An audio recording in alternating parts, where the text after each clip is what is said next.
How would you feel toward a teenager who decided to toss a 20-pound frozen turkey from a speeding car headlong into the windshield of the car you were driving?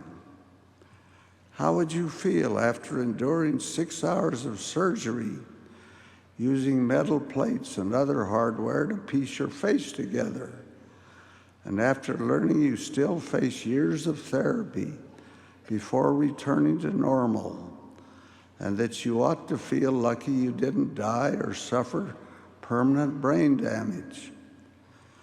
And how would you feel after learning that your assailant and his buddies had the turkey in the first place because they had stolen a credit card and gone on a selfish shopping spree just for kicks? This is the kind of hideous crime that propels politicians to offices on promises of getting tough on crime. It's the kind of thing that prompts legislators to climb all over each other in a struggle to be the first to introduce a bill that would add enhanced penalties for the use of frozen fowl in the commission of a crime.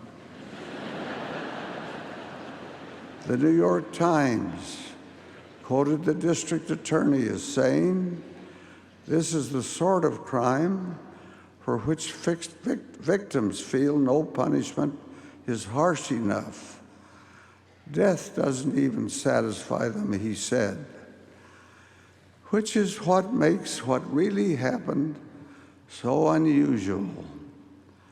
The victim, Victoria Ruvolo, a 44-year-old former manager of a collections agency, was more interested in salvaging the life of her 19-year-old assailant, Ryan Cushing, than exacting any sort of revenge.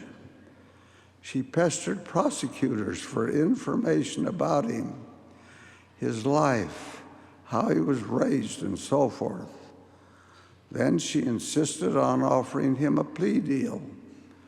Cushing could serve 6 months in the county jail and be on probation for 5 years if he pleaded guilty to second-degree assault.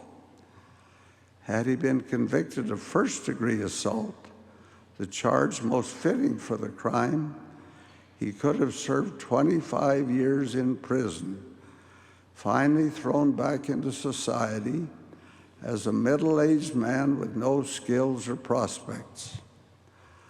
But this is only half the story. The rest of it, what happened the day this all played out in court, is the truly remarkable part. According to an account in the New York Post, Cushing carefully and tentatively made his way to where Ruvolo sat in the courtroom and tearfully whispered an apology. "I'm so sorry for what I did to you." Ruvolo then stood, and the victim and her assailant embraced, weeping. She stroked his head and patted his back as he sobbed. And witnesses, including a Times reporter, heard her say, "It's okay. I just want you to make your life the best it can be." According to accounts, hardened prosecutors and even reporters were choking back tears. What a great story that is. Greater because it actually happened, and that it happened in tough old New York. Who can feel anything but admiration for this woman who forgave the young man who might have taken her life?